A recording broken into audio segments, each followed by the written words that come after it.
Welcome to the Truman Charities podcast. I am Jamie Truman, your host. I interview a lot of nonprofit organizations, and every once in a while, I come across an organization that I really feel is moving the needle. What do you think are the 4 critical areas of development in young kids? Mentoring through athletics helps children develop discipline, accountability, responsibility, and endurance, otherwise known as DARE training. Each of these areas are critical to the process of our young people on and off the athletic field of play.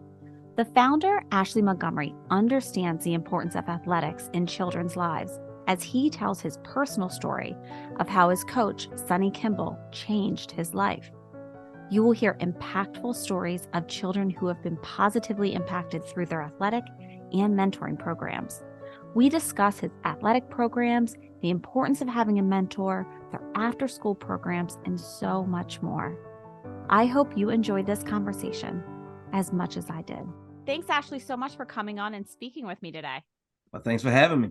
I interview, hundreds of different charities, and we've been involved with so many, but there's only a couple that I'll come across that I really feel like are moving the needle for kids and making a significant impact in their lives. And when I heard about your organization, I got really excited. I'm so happy to talk to you and find out exactly how you're helping these children. Awesome. Well, yeah, I told you I'm excited to be here, and I can't wait to get to it. So, ready. Well, you had mentioned that you attribute athletics and your coaches to helping shape you into the man that you have become today. Can Sure. you tell me a little bit about that? So, that's my story. So I predominantly was raised by a single mom. She did the best she knew how with with the tools that she had. But it wasn't always like that. My dad, he was around. My dad actually was a coach as well. So coaching is kind of like generational. Um, but my dad had substance abuse challenges. And so because of his challenges, he didn't achieve all the greatness that he could have as a coach. Now, don't get me wrong.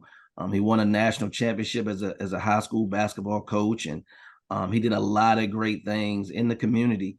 But it was cut short because he could not overcome those challenges at that time. I would be remiss to say though, he is 20 plus years clean at this particular point, but it was because, in the beginning with him not being there, I've really gravitated to sports, and I really wanted to be sports. And so when we first moved out into the suburbs of Prince George's County, I begged my mom, "Hey, mom, I really want to play football. Can you sign me up?" And so at that particular time, my mom, she worked for the government, and most people caught the metro to work, at that time. And so because of that, she didn't often get home until like 6:30, 6:30, 7 o'clock, depending on, what kind of took place there. So it was hard for her to get me to a practice. One day she gets home early enough. She says, "All right, well, boy, you keep bothering me. I'm gonna take you up there." So she takes me up. And my mom is very direct. She takes me up to the field, and she meets the coach who's supposed to coach the age group that I was trying to sign up for. And she tells him, she says, "Listen, I work. I'm a single mom, and I'll get him here when I can. But if I can't, he won't be here. And so if you're willing to still let him be a part of the team, I'll sign him up." And so this coach, he looks at my mom and he says, "Listen, mother, if you sign him up, I'll commit to picking him up every day for practice, if needed, and getting him home, as well as, even if he needs rides to the games." And my mom says, "No, I should be good for games." But this coach did this for a period of about 3 years, picked me up every single day for practice. And he had a beat up old Datsun that kind of, it sometimes would smoke and put the windows down. But that did not deter his commitment from picking me up for practice. And I really attribute that to the seed that was planted in me. And I think the awesome part about it, this coach looked nothing like me. He was an older white gentleman who had clearly been coaching for years, but he truly had a heart and a passion for children. And that was the seed that at some point would spawn mentoring through athletics. So tell me a little bit about how long you played football and what that meant to you. True. So the first time I played, I started when I was like 5, but then it was like this long break, and I picked back up. I was about 10 years old. I played through high school. Had a car accident when I was going into my senior year, so I didn't get to play my senior year of high school. Um, but I played for a good chunk of my life. And then when I eventually had children, my son turned about 4 or 5 years old, and he said, "Dad, I want to play." And so then he started playing, and then I kind of started coaching, and I found another love. And so it's been a part ever since. So let's talk about when you decided to create mentoring through athletics. And then I also want you to get into what you call DARE. I said I started coaching my son. He's like 4 or 5 years old. Um, and it was a blessing because the kids who were part of his team, we wound up working with those kids for like the next 7 years. And for the most, it was like a core group of about 7 or 8 kids that were on the same team together from the time we were like 5 years old, always up to the time where they would turn 13 when they went into high school. And so when the team kind of got into about the 6th grade, and I saw the work that we were doing, not just with these kids on the field, but what we were doing with them off the field. Taking them to ball games and just spending time.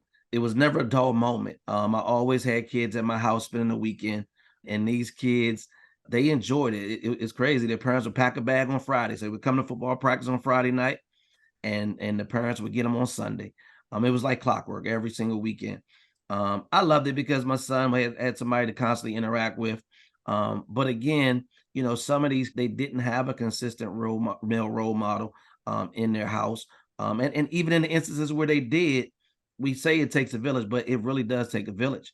And so, I got to play in a role in the lives of these young people. So when this group of kids got to about the 6th grade, I looked at the guys I was coaching and I was like, man, this is going to be over in a couple years. And I said it would be a travesty to stop. Look at what we've done with these kids. And the coaches agreed. And so, I said, well, what would it look like if we just started working with kids outside of our team, and started building something where we touch more kids in the community, and instead of just this small group of 20, 25 kids. And they were on board. And so I started it with a couple coaches and a couple team moms, and we just started duplicating what we were doing with kids already. And that's where the principles of DARE kind of took hold. Our team, fortunately, we had a lot of success playing up and down the East Coast, going to national championships, which was extremely taxing. And so I recognize what made our team unique. Our team played with discipline, which was the D in DARE. They were accountable, not just to us as the coaching staff, but they were accountable to one another. They were humble enough to accept correction from one another as teammates, right? They were responsible in the sense that they recognized that they had to study on and off the field to be eligible to play. Not necessarily in youth football that you had to have a certain GPA, but there was an expectation that we placed on our student athletes to be responsible in the classroom as well as on the football field. And in endurance, many young people who we came across in that time span had challenges that far past the football field. One young man in particular, I remember, his dad really struggled with alcohol abuse, and struggled in the sense that it kind of took him away from the household. And this young man, he really felt the effects of it. I mean, he really struggled with the fact that, maybe his dad was going to come see him play this weekend, maybe not. And then, it was always this struggle for him, 5-10 minutes before the game, just trying to see if his dad was going to show up. And this was also one of the young men that would spend the weekends with me. And so one day after a game, he was over at the house, and we just kind of sat down in one of the rooms and we just talked about it. I shared with him that I completely understood because my dad has struggled with drug and alcohol abuse as well. And I recognized how important it was. And this is one of the times when I really realized how important a dad was in terms of presence and not just physical presence, but emotional presence in their child's life. And I saw how boys get their confidence from their dad. And so, the blessing was this young man did have a grandfather who played an enormous presence in his life. But it's something about being able to look into those stands and see your dad. And so that's where how we kind of came up with that acronym, just in the sense of we recognize these four things were truly important in order to have any kind of success on or off the field. So do you think that your upbringing helps you connect more with these children? Oh, absolutely. Absolutely. It's when you have a parent that struggles with substance abuse, it creates so many different dynamics in the household. And whether or not you have a parent that has, challenges with substance abuse, because, you know, a lot of the times it's rooted in a self-centeredness. And so having to navigate that, having to recognize that, or having those feelings of abandonment when that comes into play, or of rejection, right? When you have to experience that, that's what creates the empathy. So when you come in contact with another young person who you can often just see it in their eyes, oh, wow, I get it, right? And so they know that you get it when you talk to them, right? Not necessarily that you just share their story. Whether you share your story or not, they'll know that you get it by the way and the manner in which you connect with them. And so I know for certain that the challenges that I experienced growing up, really, really helped me. One of the things that when it was just my mom and she was trying to figure it out, there were times we didn't have food. And so, you don't know what it's like to go to bed hungry until you've had a hunger headache and tried to have to sleep through that. I know what that feels like. So when we support families with food, like it's not just um, it's not just something nice to do. Like I know what that feels like. I know how tough it is, to try to get some sleep when you're hungry. Try to get up and focus in school when you're hungry. Um, and so yes, absolutely, this work is definitely a result of my upbringing. I would love to hear a few stories of some athletes that have really stood out to you. I was telling you about the young man Yes. who was struggling, when his dad not being present. Um, the blessing is this young man is now going into his second year of Division I collegiate football. And he had many highlights as a freshman, true freshman on the field, did extremely well. Um, and just being able to see that, unknowing where he was, extremely proud of him. He's doing amazing in the classroom, doing amazing on the field. So proud of him. Another young man, and this young man has both his parents. This other young man I'm going to tell you about, he has both his parents, but they allowed me to come in and play a role in his life. He's now at Temple University, doing really well. He just signed what they call the NIL deal, where he gets paid to represent a brand. And so, another young man who spent every single weekend with me for about 3.5 years. He's doing extremely well at University of Maryland. And so it's being able to experience that. It's being able to see these young men who often, listen, and I'm a coach.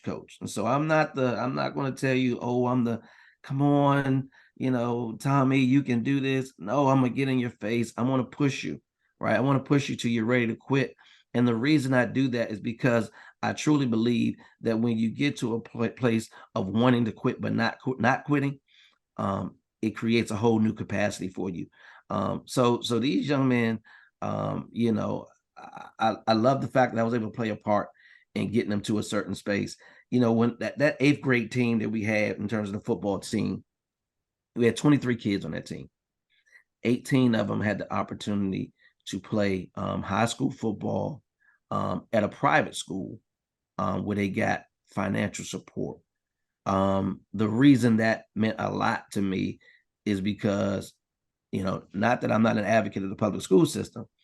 I'm a public school educator, but I know that every system is not for every child. Mm-hmm. And so some of our student athletes, they had learning disabilities. So they needed to be in a private education situation where they could get certain types of support. Well, they were able to get that, right? Because they performed well on the field, and then that translated in the classroom. So I'm excited of a lot of our young men who are doing well, not just still playing, ball, but some of them are working. And some of them, I often have them come back and speak to our younger student athletes. I would even say one of the young men, I'll call him by name just because of where I'm about to share with you. His name is Malik Baker. And, I had him from the time he was probably like 9 or 10 years old. I actually got to coach him in high school as well. And so now he is in his second year of college. Now he's still playing ball. But the reason I bring him up, because I also had the opportunity to coach his younger brother in football as well. And now I get a chance to coach his younger sister in soccer. So it's like, you've made an impact when they keep bringing the siblings back to you. Mm-hmm.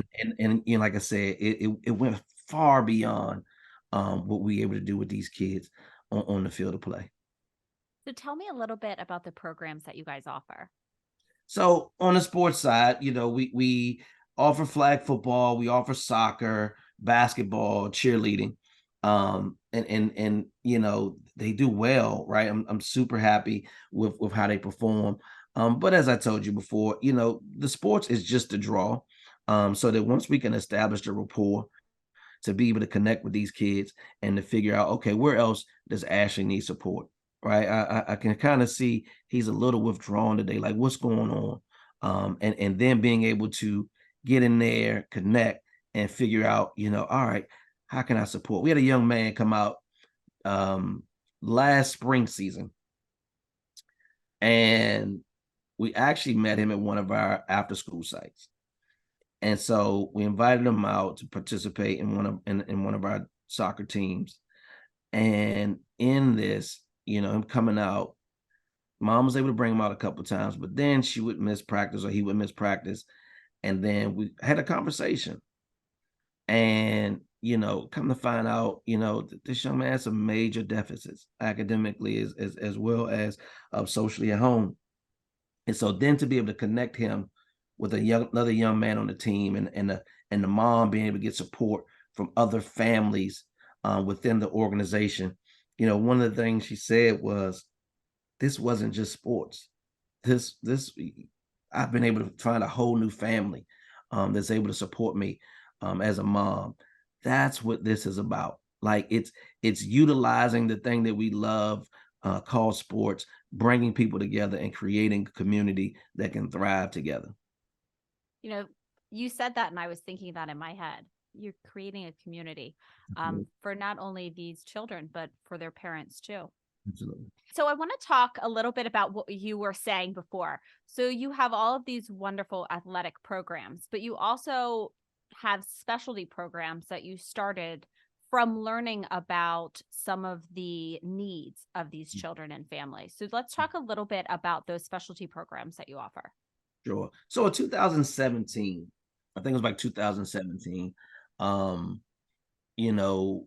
we were meeting as a team, and we were kind of talking about some of the kids who we had worked with and some of the families we had worked with. And we realized that, we were doing sports program. That was primarily what we were focused on. But what we realized was that what these kids needed was so much more in terms of not just the kids, but the families. And so it kind of became a thing where we were like, well, what do we do? Right. And so it kind of made me stop and pause, and we got together, and actually we changed our mission statement. And that's when it we kind of went away from just the sports part to just making a positive impact in decision making. And what that allowed us to do was that gave us the opportunity to not just work with the student athletes, but also the parents.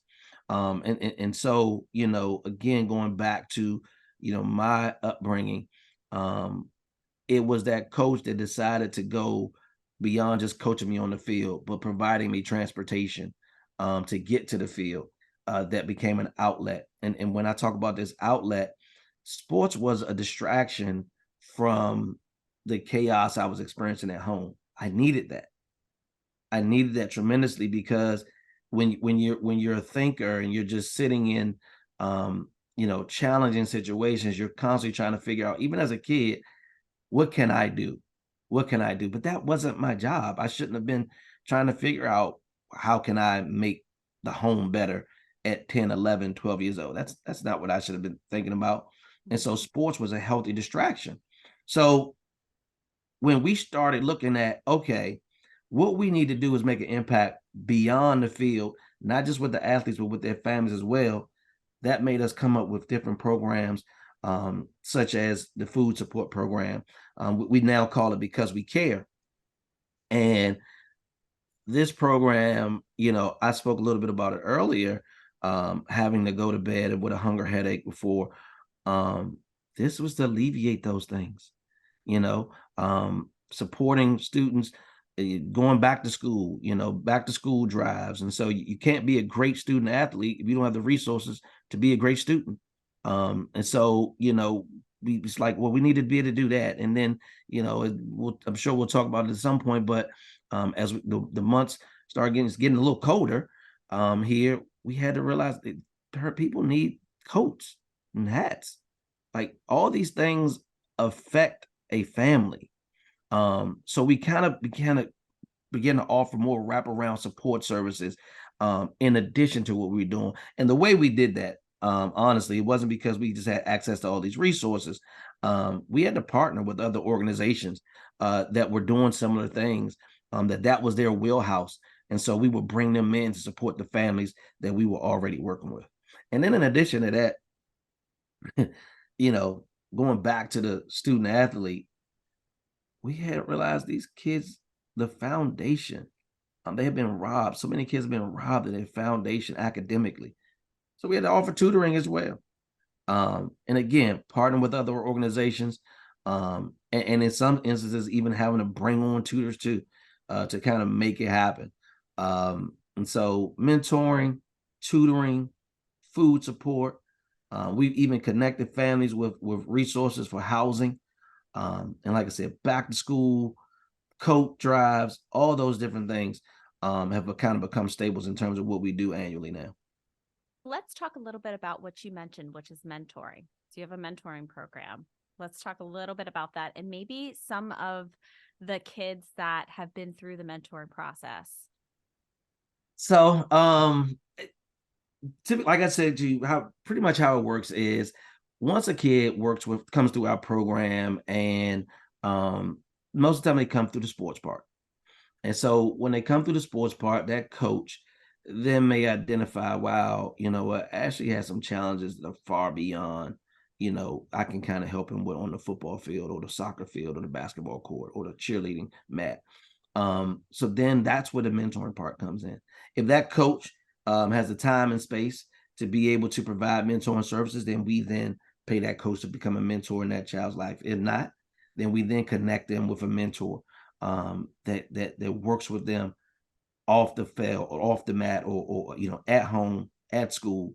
And then, when a kid feels supported, you unlock so many doors for him or her. You know, I remember this one time I was doing some research on why kids join gangs.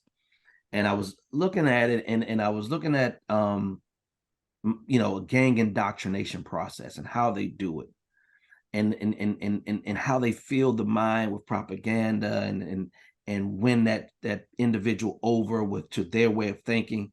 But the thing that it says it started with was acceptance, unconditional acceptance.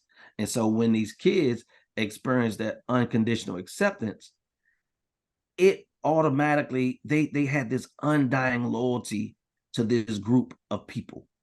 And so that's one of the things that we talk about with our mentors.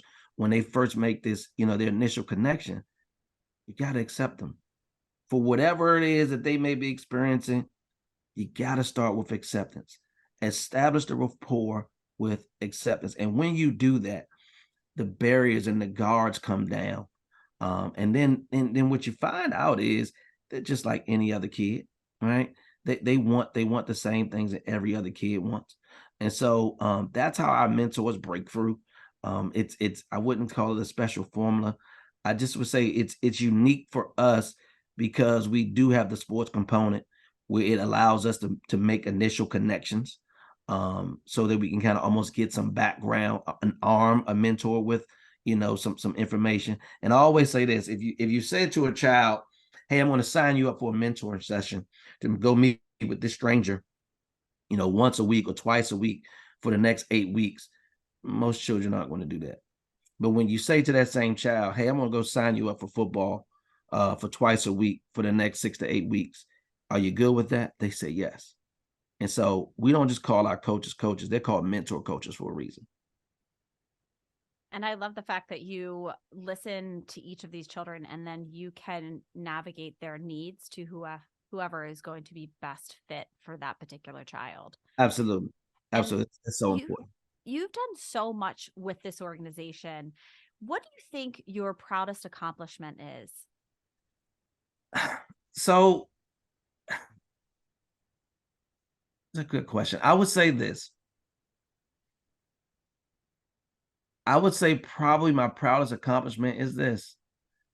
And it has something to do with the organization, but not necessarily. It's the fact that I did not become a public success and a private failure. Here's what I mean by that. I didn't choose the organization over my family or my children. Any lesson that I gave a child in our organization, I gave it to my own children first. And so the reason I think that's important is because, I guess you could say my children were the test pilots for everything that we do through the organization. Because there were times where, again, I told you before, I was a young dad, so I made a lot of mistakes with my first child. But then recognizing how to repair that relationship, recognizing it's okay, even as a parent, to go back and apologize, right? When you recognize that you've missed the mark. Listening, allowing your child to have a voice, and not just listening for the sake of letting them talk, but listening and in some instances being able to follow their direction, listening to what your child wants from you and giving it to them. So when I work with these kids and when I challenge my mentors and my coaches to work with these kids, these are the things I'm telling them, and they can see this is not, again, it's not a secret formula. But when a child feels heard, people don't care what you know until they know that you care. And so that goes up and down the line. And so, I would say one of my proudest achievements or accomplishments was the fact that I did not sacrifice my own children for the sake of the children of this organization. So where do you see your organization in the future? Well, we are now working towards working on a facility. We currently run after school programming throughout Prince George's County and a couple sites in the district. And it's great. The work we get to do with these kids are literally coming right out of school. And most of we're working with these kids actually at the schools. And so after school program is typically over about 5:00, 5:30ish. And so what we need to do now is we have to have a facility of our own. And what this will enable us to do is to work with these kids and these families beyond the hours of the school domain. We know that families need support throughout the day, right? So being able to offer classes in terms of job preparedness and job readiness, that's something that's important, right? A individual that can support their family can now also show up emotionally a lot better for their for their children. And one of the things that we're also working on as well is we want mentoring not just to be a part-time position, but we want it to be an actual industry. And so we're currently working with the Shared Humanity Project right now on creating mentoring as a professional industry. This will allow other people who may not have, the capacity to go to school and spend the 2.5, 3 years, 4 years, 5 years, whatever it may take them to kind of finish. But they have life experiences that go beyond a classroom. Then we equip them with the additional tools that we've learned through our human services education and our knowledge base to equip them so they can go out and actually now perform a job that really is a full-time job. Every person needs a mentor, and it even as young as 7, 8 years old, all the way up to 78 years old. Like everybody needs a mentor because it provides direction, and people perish because they don't have enough direction. So it's interesting that you mentioned the Shared Humanity Project because I just interviewed Mark like 2 weeks ago. oh my gosh, I did. And so talking to him and talking to you guys are very like-minded. So I can see how it would be a good fit for you, both of you. absolutely. So tell me a little bit about how people can get involved within your organization. And, just like everybody else, you can check us out on the social medias. You can go to the website, mentoringthroughathletics.org. The social media, Instagram at MTA_dare and Facebook, Mentoring Through Athletics. Those are the ways that you can reach out to us. And, we're always at some community event in some way, shape, or form. But I'll say this, whether you decide to work with us as an organization, support a child in some way, shape, or form, whether it's some formal way or not, right? Do something. Like, don't just sit there, do something. Take a moment, find somebody that could use your support and provide it for them, because I promise you, it will change a life. Sonny Kimball changed my life, and I'm so forever grateful for this man's sacrifice that he did not have to do. And so I'm just saying, I'm challenging anybody that's watching this, whether you decide to support Mentoring Through Athletics, support someone. Now, before I let you go, is there anything that we haven't talked about that you'd want to share? I know I talked about a couple of projects that we are working on that we have coming up. And so now, like I said, as it gets colder or whatever, you know, we are preparing for coats and hats. And we've done this in the years past. And a lot of times when you do these drives, most people are doing them. But I'm gonna just share really quickly a quick story, and we can kind of, I guess, close out here as we kind of prepare to start collecting coats and hats. Last year we were distributing, the coats and the hats, and we were at one of our sites in Washington, D.C., and it was a dad with probably about, I want to say maybe four or five children. And so they were trying on coats, and we were pretty much getting them squared away, getting the kids squared away. The dad slides up next to me. He says, "Coach, you think you got anything that'll fit me?" And I said, "You know what? We may." And so I go in the back and I grab one, bring out a couple, and we were able to find one to fit them. Now, initially, when we were doing this, the plan was just to make sure we had coats and hats for children, because that's kind of like our wheelhouse. That's what we focus on. And then I was so happy that his dad actually said something. I was like, "Oh yeah," because we did. He wasn't a big frame guy, but he said, "I work outside, and the coat I have is a little tattered."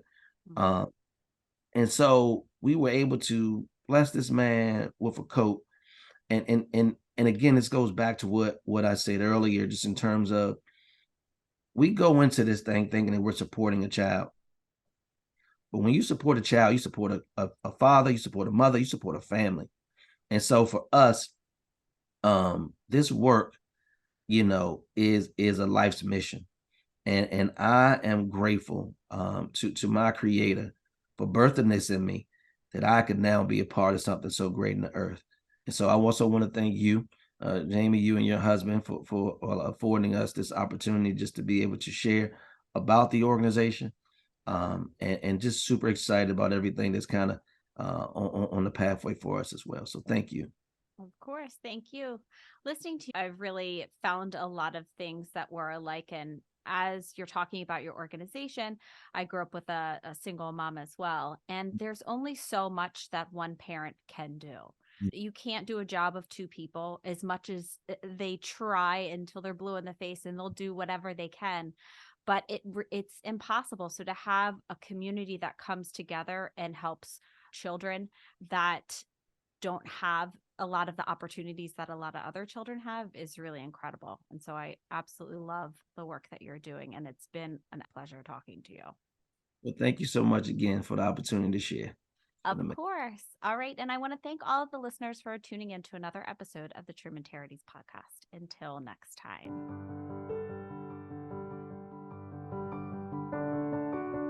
If you liked this episode, please make sure to rate and review our podcast. That is how more people learn about the Truman Charities podcast and our organization.